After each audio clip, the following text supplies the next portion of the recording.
I'm going to start us with sponsors now. See, Ted is on, Erwin is on as well. Yeah. Hopefully, Harvey. Okay, Bob Romberg said he's going to try to join us back again. So we'll see. Okay, sponsorships. Year of Learning, Dr. Paul Koningsberg in memory of his brother, Dr. Sam Koningsberg, Shimon Reuven ben Labush, I got it on my phone. and Ed Goldberg's cousin, Nissen Hara, Nissen ben Fardosa. Paula and Bob Romberg in memory of their dear friend, Julian Smith, Yehuda ben Yisrael. Malcolm Mann in memory of her family murdered in the Holocaust. Harav Tzvi Hirsch ben Shlomo Yaakov. Sarah bat Ephraim, Yisrael David ben Harav Tzvi Hirsch. Ephraim ben Harav Tzvi Hirsch. Adia bas Harav Tzvi Hirsch. Miriam bas Harav Tzvi Hirsch. Pesel bas Harav Tzvi Hirsch. Shalom ben Harav Tzvi Hirsch. Shlomo Yaakov ben Harav Tzvi Hirsch. Shmuel ben Harav Tzvi Hirsch. Many friends. I'll try again here, Cheryl. The many friends of Dr. Marvin Blush, Masha Shalom ben Yitzchak Halevi, friends of Toby Paris, Sarah Tova bat Yisrael Dov, friends of Malka Levi, Malka bat Yosef, friends of Avi Gitler, Avram Meir ben Shimon, Cheryl Scher, her children and grandchildren, in memory of her uncle, founding member of BRS, Dr. Israel Brook. Month of Learning sponsored, ending today, sponsored by Lynn Rappaport, in memory of her husband, Avram ben Sion HaKohen. A Week of Learning, ending today, by Minnie Shavrik, in memory of her father, Yechiel Yaakov ben Meshulam Nissen. A Week of Learning, ending today, by Ron and Susan Podolsky, in memory of his father, Tzvi ben Pinchas. A Week of Learning, starting today, by Sam and Shifra Coleman, in memory of his mother, Sarah Rachel Bas Abraham. Also, A Week of Learning, starting today, by Lila and Stiggy Bessler, in memory of her mother, Brendel Bas Yechiel. And that also today, a Day of Learning sponsored by B and Stan Monsowitz, in memory of her mother, Chana Bat Shmuel, and we also add wishing Stan a refuah shlema as well. Okay? And Shamas have an aliyah, Krank Rafia, Velti Yashir, Hashem Atzliah, and L'chol B'nai Yisrael, a good Gaben Shmir. Okay? I am going to suggest that we start this morning on Samech Zayin Amud Beis, right? About 7 lines up from the bottom. Okay? So, we're going to get to a new issue where we'd deal partly with Eruv Chatzeros, but still continuing with the aspect as to whether or not an individual can give his reshus.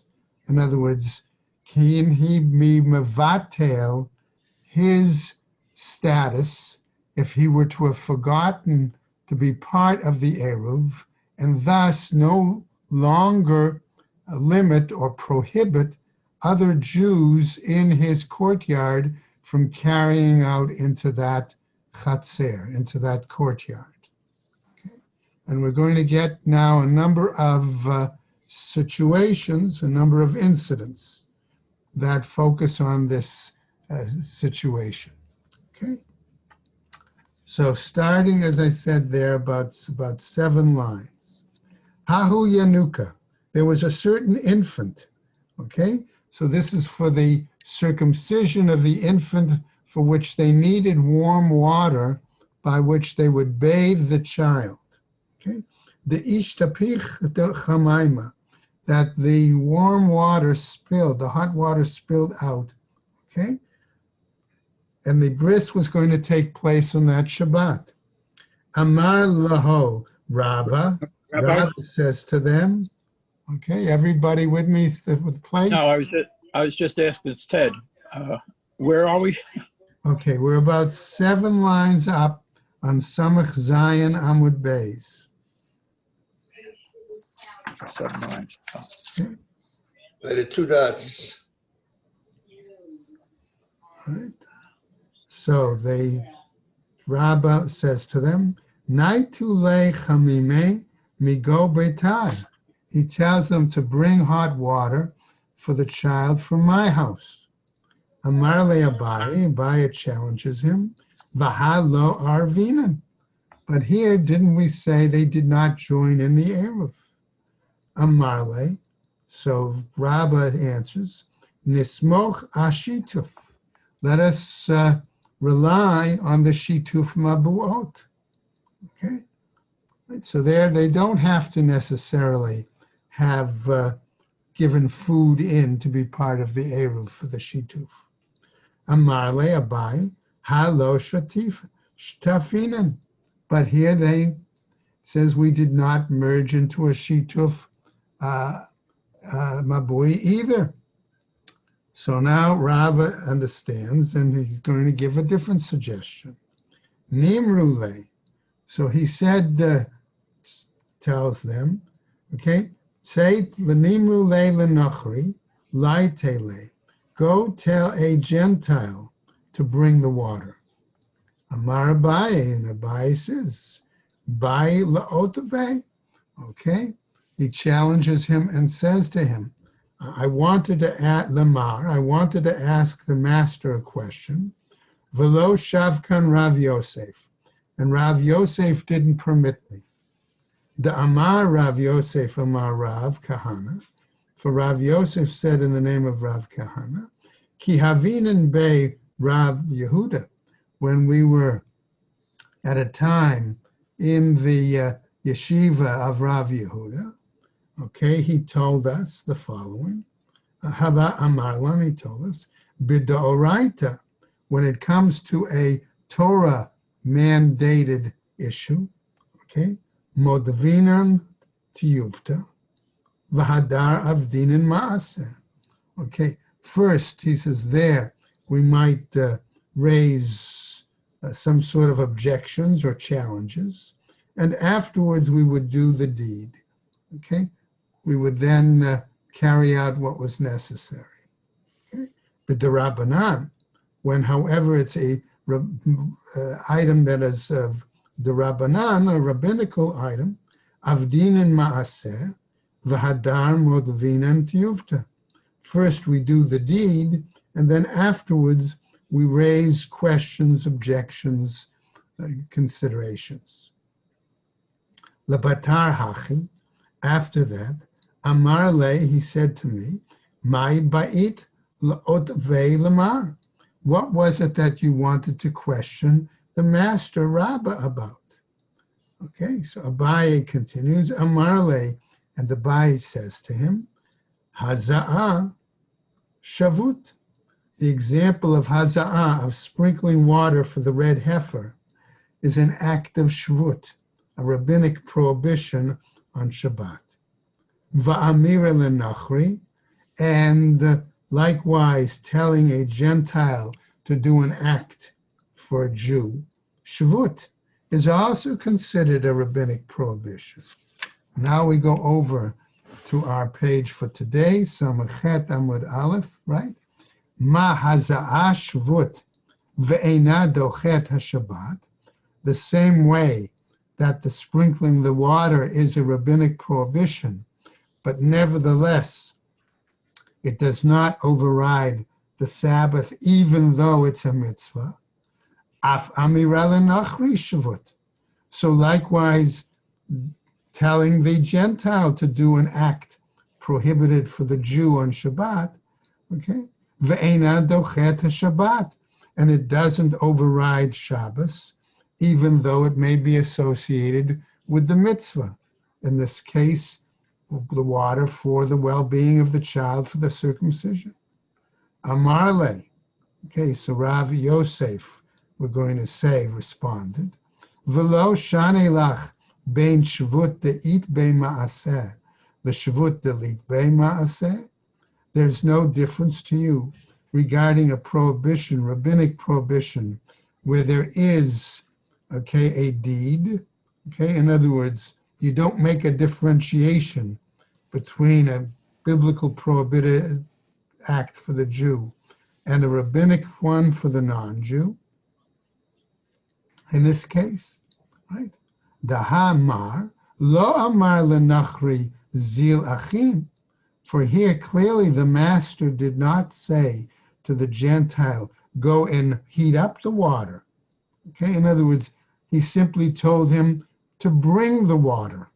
Okay, which would have been, again, Shvut is a rabbinic prohibition, and the Gentile carrying it from in the same chatzer also would have simply been a rabbinic issue, okay?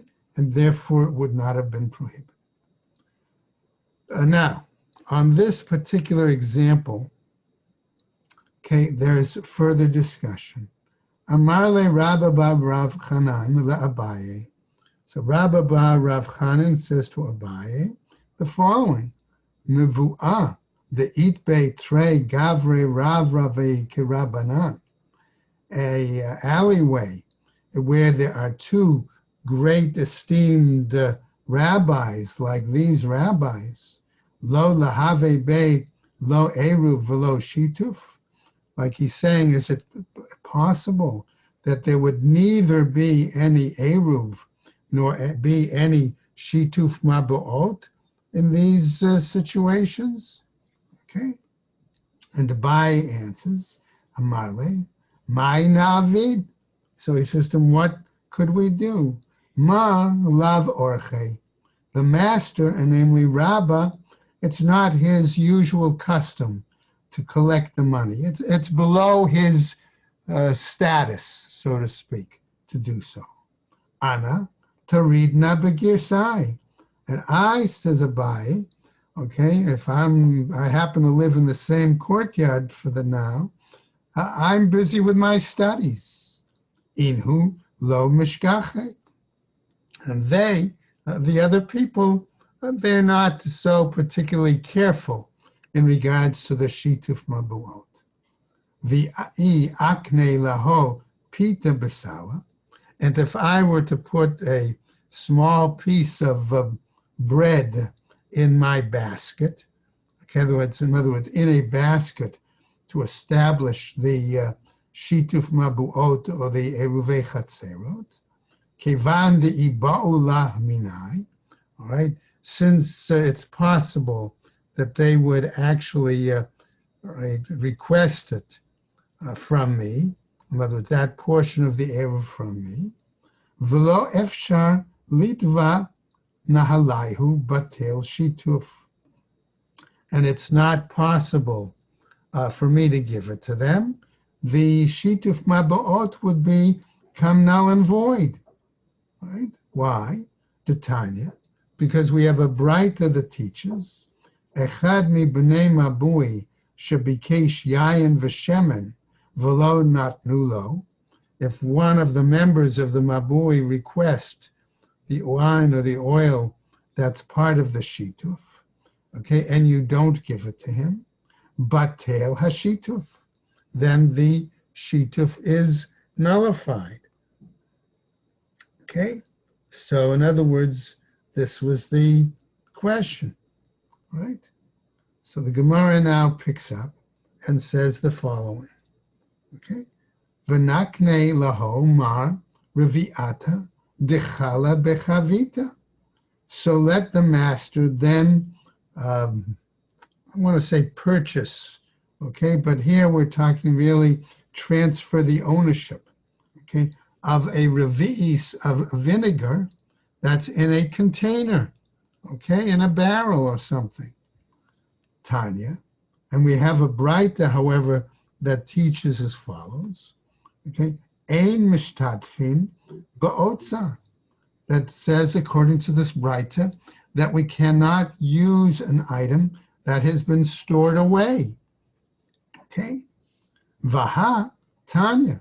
But here also we have another braita, mishtatfin, that says we can use stored up food, okay?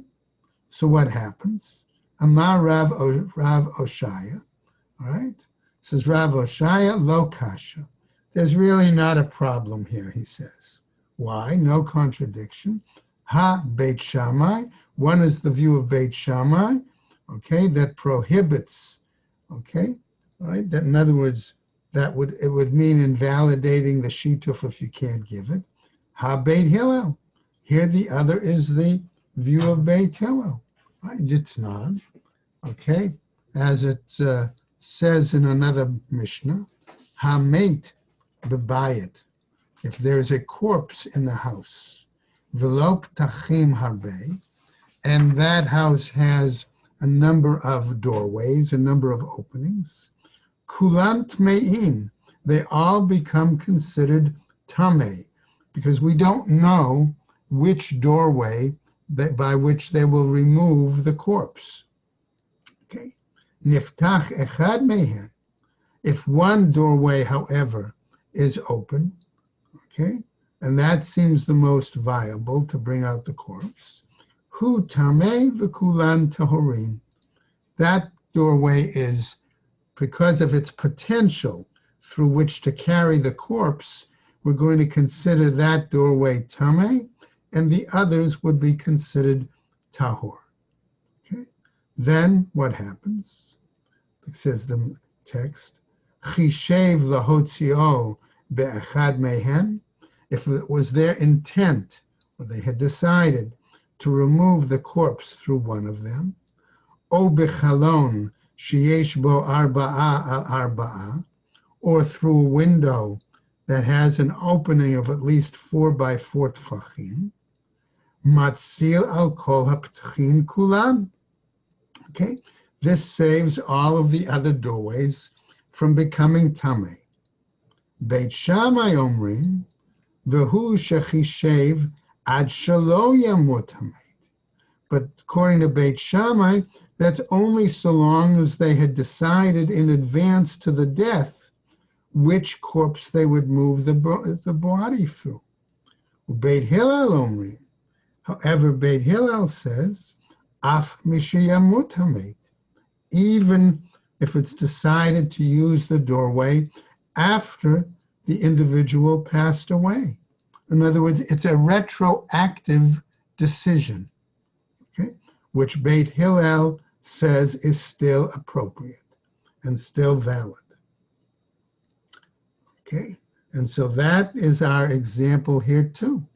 Okay, it was a retroactive decision in terms of sending the Gentile out to get the water.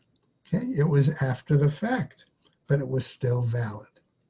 Okay, now we get to another incident, somewhat similar, okay, to what we had before. Hahu Yanuka, the Ishtapuch Chamaima. There was another infant whose bris was supposed to be on Shabbat, and again the hot water somehow got spilled out.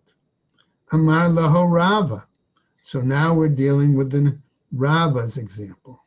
Nish'aila la'ime. Okay, let us ask the mother, Itzricha, if she needs the hot water, Nachim le nachri agav ime. And what we'll do is we'll let a non-Jew go and heat some of the water for the mother. Now, Amar le Rav Masharshia le Rava. And Rav Masharshia now questions Rava. Ime ka'achla tamrei. But there the mother is sitting eating dates. In other words, she seems certainly in a good enough condition that she doesn't need hot water. Okay? Amar le imur tuvna ba'alma hudanakatla. Okay? So what is he saying here? We might say that this woman is suffering from a ravenous hunger. And that's why she's eating it, because that food was handy for her. But that doesn't mean that she, as a woman who just gave birth, that she isn't still in discomfort or pain and would benefit from the healing aspects of the warm water. Okay, another incident. Hahu Yanuka dishtapuch chamaima. Okay, again, water for the circumcision wound up being spilled out. Amar laho Rabba. And Rabbah now says to them in the following scenario, Panuli ma'anai mi be gavri.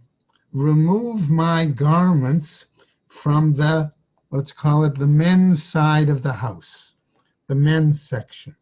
Okay? And if you look on 68A2, the bottom of the notes, opposite number 22, you can see this particular incident where there's the child's house, which happens to be in a separate courtyard than Rava's house.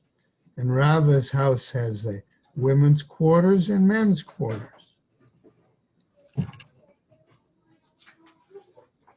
Okay? So what happens? Panuli mana, take my garments out of the men's quarters, lebei neshe, and put it in the women's quarters. Va'azil va'ativ hata. He says, and I will go, right, and I will sit there, right? In other words, I will be there, okay? And in doing so, and I'll stay there for the rest of Shabbat. Okay, in other words, I won't go out into the courtyard. Ve'ivtil laho ha-chatzer. And I will relinquish my rights to that other family with the child to come into my chatzer, in other words, to get hot water. Now, Amar le Ravina le Rava. Ravina says to Rava, V'ha'amar Shmuel. But wasn't it stated by Shmuel, Ein bitul reshut michatzer lechatzer, that it's not possible, okay, or acceptable to relinquish rights from one courtyard to a separate courtyard. Amarle, he said to them, Ana karabi Yochanan severely. He says, I, says Rava, hold like Rabbi Yochanan, the opinion, the Amar yesh bitul mechatzer lechatzer, that there is the availability, the possibility to relinquish rights from one courtyard to another courtyard. Ve'ilo savar lamar kishmuel, says the Gemara, and if the master, in other words, if Rava doesn't follow Shmuel's view, we go on, now nitiv mar beduchte, let the master simply sit in his place, v'nivtal laho ledidho, and relinquish the rights to them, right? Let them, right? That's the case. To that members of the other chatzir who need the hot water. V'nihadru inhu v'nivtulu leilamar. Then afterwards they can go back, and then they can relinquish the rights back to Rava's courtyard, back to him. Daha amar Rav, because as was said by Rav, mevatlin, v'chozrin u'mevatlin, that one can relinquish, go back, return, and then relinquish again. So now Rav is responding to this. Ana baha kishmuel severely. But in that aspect, I agree, I am of the same opinion as Shmuel. The Amar ein mevatlin v'chozrin u'mevatlin, who says we cannot relinquish, then return and relinquish. Okay? V'lav chad ta'amahu, asks the Gemara. But isn't there a single rationale, a single reason based on the two aspects? Don't they have one reasoning? My tama ein mevatlin v'chozrin u'mevatlin. What's the reason that we say one cannot relinquish, then return and relinquish? Lav mishum de kevan de batle l'reshute. Isn't it not because we say that once the person has relinquished his, given up his rights, his permission, the rights to that courtyard, istalik le mehacha legamre. It means he has to remove himself from it completely. Okay? V'hava le keben chatzer acheret. And therefore he's like someone who is located in a totally different courtyard. Ve'ein bitu reshut michatzer lechatzer. And there is no nullification of participation from one courtyard to another. Ma nami lo nivtal. So the Gemara then says what happens, right? Then Rava, okay, should not be able then to relinquish it and get it back. Hatam, hainu tama, ki hechi delo lahave milta de rabanan, kichucha va'at lula. He says, Rava answers him as follows.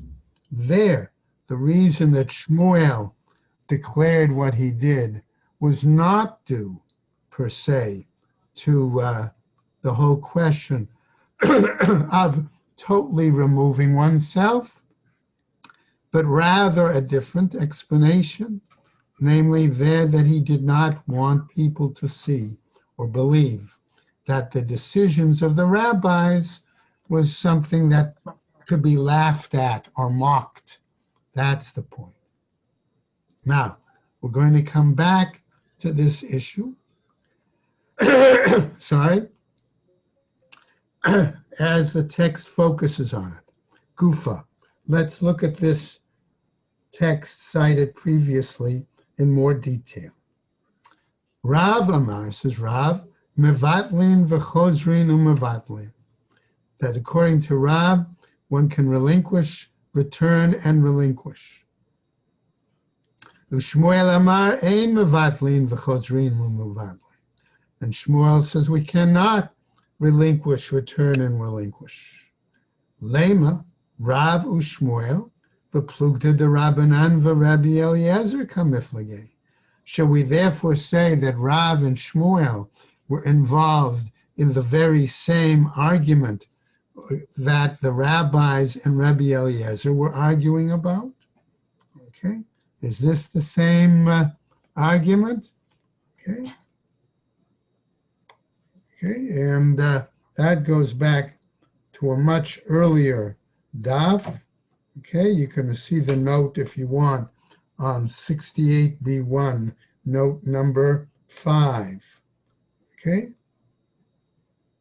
and this ties into the fact that if somebody relinquishes his rights in the courtyard, does that mean that he also relinquishes his rights in his home?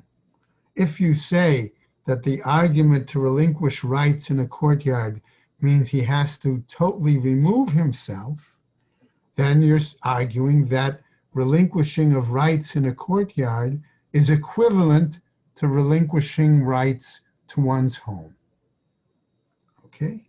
If you disagree with that premise, then you could argue, no, it's possible for someone to simply, I'll say, relinquish rights, the use of the courtyard, but that does not mean he has to totally remove himself, okay, and therefore can still be part of his home.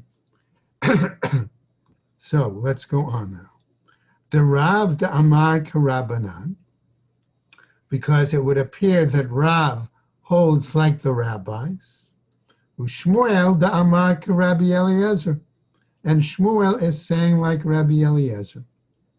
And so the Gemara tells us, Amar lach Rav.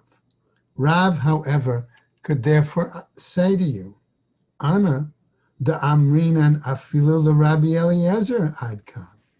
I could argue that even according to the view of Rabbi Eliezer to this point, Lo ka'amar Rabbi Eliezer hatam, that Rabbi Eliezer didn't hold his opinion there in that case.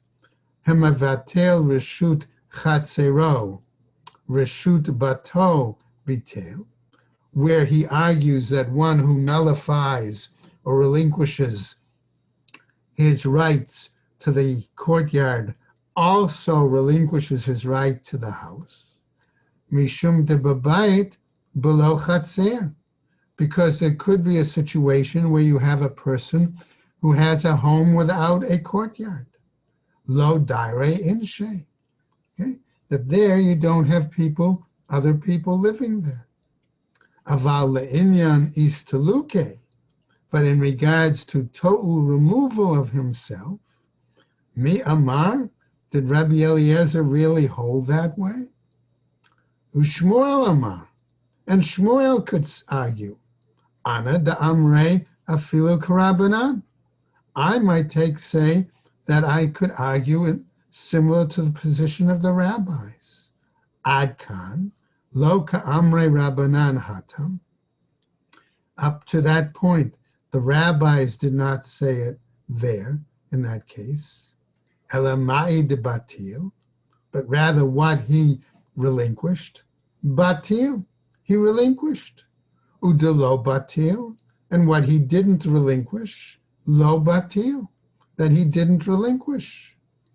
Aval mai de batil, but where he did relinquish, miha istalik legamre. Nevertheless, there he does have to remove himself completely. Okay. Now, we go on. Amar Rav Acha Bar Chana, says Rav Acha Bar Chana, Amar Rav Sheshet, in the name of Rav Sheshet. Okay, the following. Kitnai, this is actually like a machloket Tanaim. Okay, this argument of Rav and Shmuel. Namely, Mishanatan Reshuto, one who, in a sense, gave his permission. In other words, he relinquished his rights, right? Vahotzi, Bain B'Shogeg, Bain B'Mazid, and he nevertheless then carried something out into the courtyard, whether it was by accident or on purpose. Oser, he prohibits the other Jews in the courtyard from carrying. Divrei Rabbi Meir, that's the view of Rabbi Meir. Rabbi Yehuda Omer, however, Rabbi Yehuda disagrees and says, B'mezid Oser. If he did it purposely, he prohibits the others. B'shogeg eino Oser. But if he did it inadvertently, by accident, it doesn't prohibit them. Mai, what are we talking about? Lav b'hakem iflagei. Isn't this what they were arguing about? Damar savar mevatlin v'chozrin mevatlin. That one master holds that they can relinquish, return, and relinquish. Umar savar ein mevatlin v'chozrin mevatlin. And the other master holds that one cannot relinquish, return, and relinquish. Now, says the Gemara, Amar Rav Acha Bar Tachlifa, Mishmei de Rabba. Okay, Rav Acha Bar Tachlifa, okay, rejects this as the rationale for the argument of the Tanaim, similar to Rav and Shmuel. No, he says, the Kuli Alma ein mevatlin v'chozrin mevatlin. No, everyone agrees that you cannot simply relinquish, return, and then have the others relinquish. V'hacha b'kanso shogeg atum mezid kamiflagei. But here, they're arguing about the punishment, the penalty that is applied to somebody who does it inadvertently, lest it be done on purpose. That's what they're arguing about. Mar savar kanso shogeg atu mezid. One master holds that we penalize, the person who does it inadvertently, lest it be done on purpose. Umar savar lo kansu shogeg atu mezid. And the other holds that one doesn't penalize the one who did it inadvertently, lest one do it purposely. Now, having said this, okay, we're now going to deal with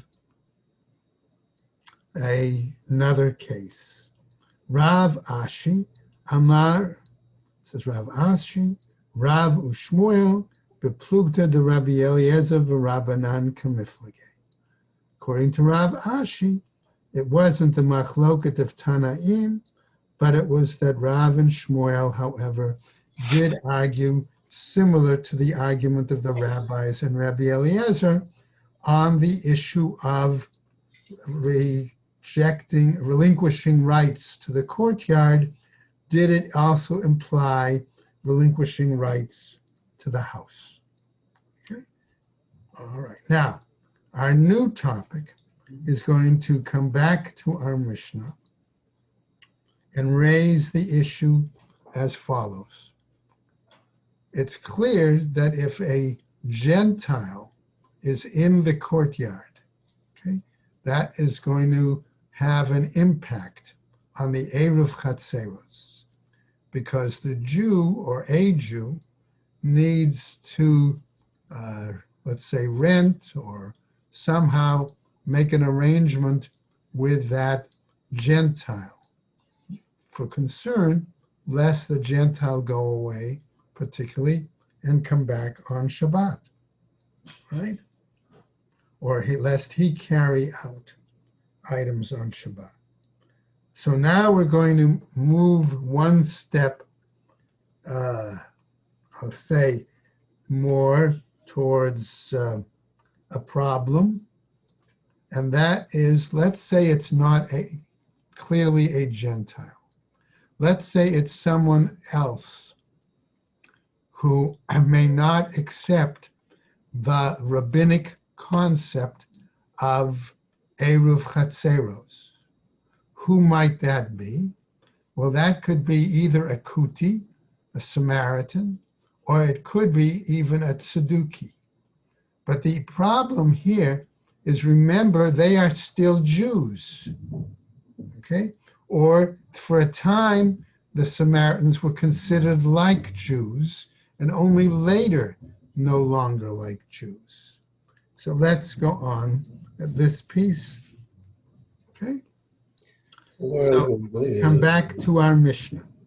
Amar Rabban Gamliel, said Rabban Gamliel, Ma'aseh b'tzuduki echad shahaya dar imanu.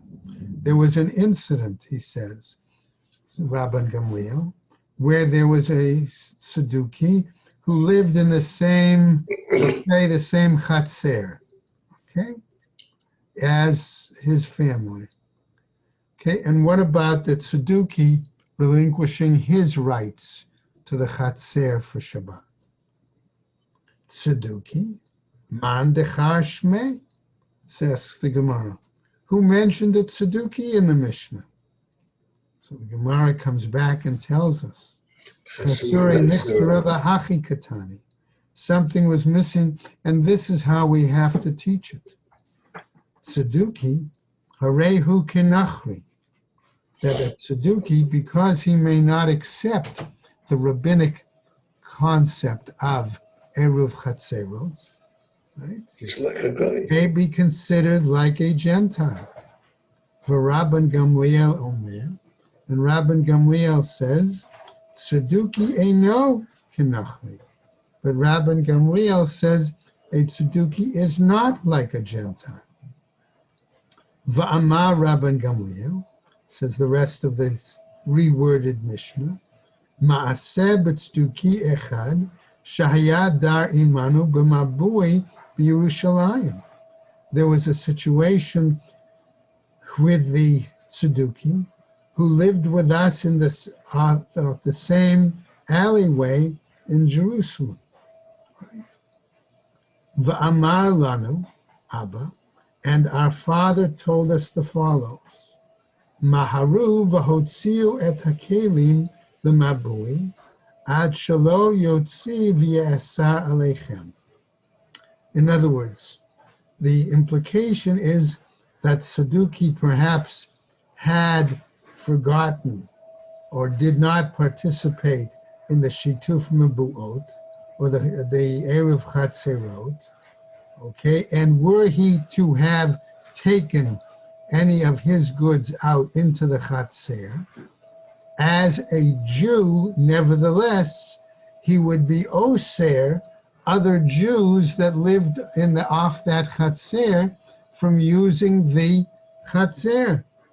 And therefore, that's why his father was telling them, quickly bring out whatever items you need to bring out into the Mabui before he might bring things out.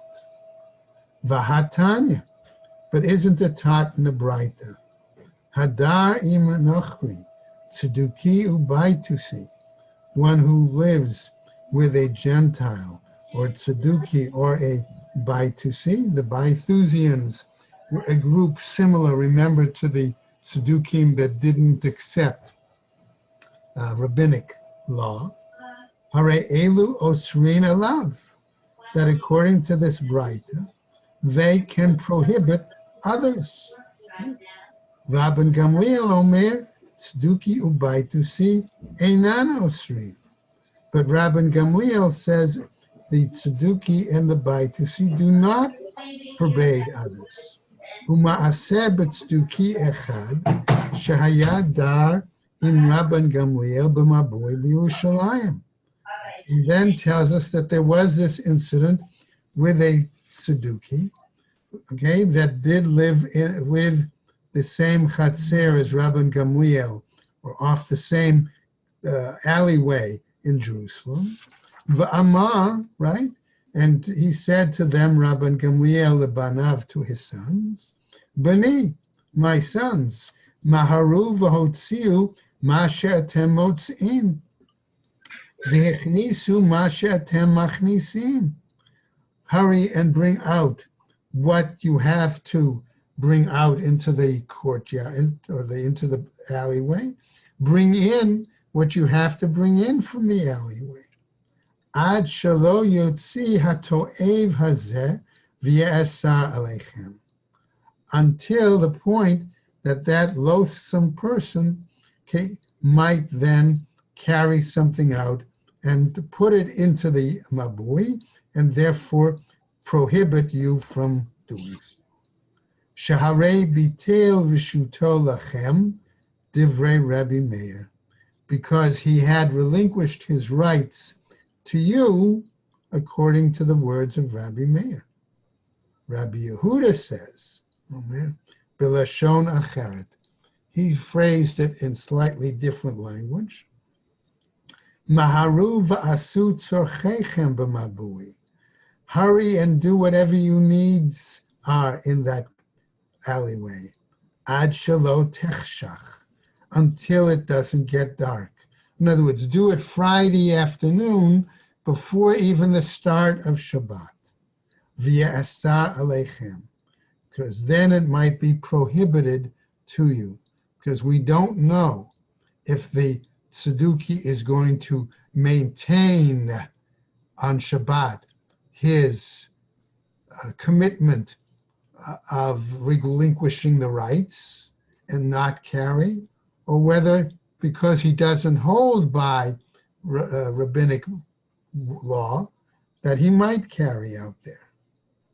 Amar Mar, says the master, Hotziu ma she'atem motzeim v'hichnisu ma she'atem machnisim.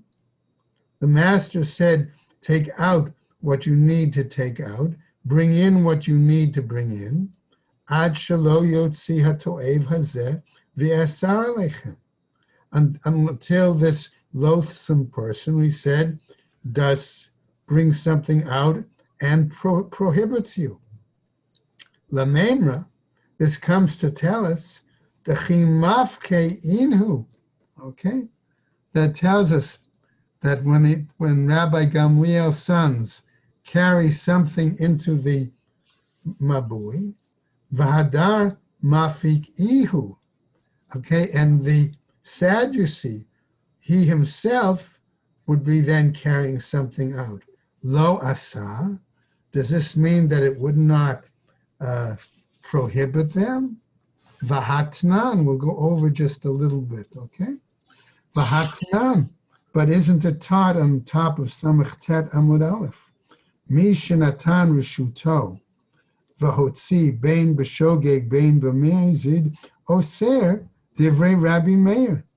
That one who relinquished his rights and then carried something out into the area, okay, regardless of whether it was inadvertent, unintentional, or deliberate, prohibits. This is the view of Rabbi Meir. Amar Rav Yosef.